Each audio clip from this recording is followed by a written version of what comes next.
राजस्थान में 7 विधानसभा सीटों पर हो रहे उपचुनाव में भाजपा, कांग्रेस, आरएलपी और बीएपी के नेता धुआंधार चुनाव प्रचार कर रहे हैं। बड़े राजनीतिक दल कांग्रेस और भाजपा उपचुनाव में सबसे ज्यादा सीटें जीतने के लिए जोर लगा रहे हैं।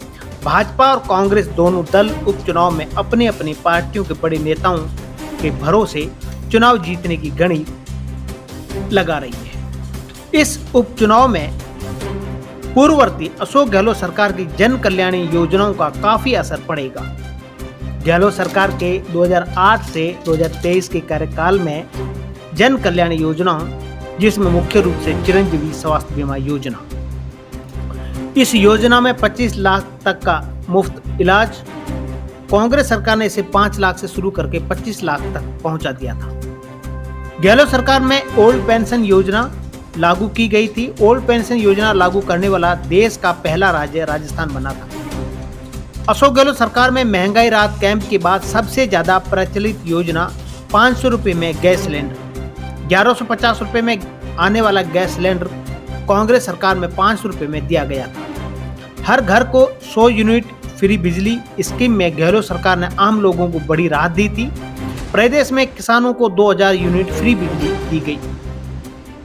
गरीबों को फ्री का राशन योजना तो लागू की। गांव में मनरेगा की तर्ज पर शहरों में इंदिरा गांधी शहरी योजना गारंटी योजना के तहत 125 दिन का रोजगार देने से लोगों को राहत दी गई। वहीं अन्नपूर्णा फूड पैकेट योजना में फ्री राशन किट दिया गया था। सामाजिक सुरक्षा पेंशन योजना 1000 रुपए न्यूनतम पेंशन भी गहलोत सरकार ने दी थी। महिलाओं को रोडवेज में सभी श्रेणी की बसों के किराए में 50% छूट दी गई थी। महिलाओं को स्मार्टफोन गहलोत सरकार ने बांटे थे, जिसका लाभ महिलाओं को मिला। इसके अलावा पालनहार योजना, कामधेनु योजना सहित विभिन्न जन कल्याणी योजनाओं को आज भी प्रदेश की जनता याद करती है। इस तरह से बम्पर योजनाएं आने वाला देश का पहला राज्य राजस्थान बना था।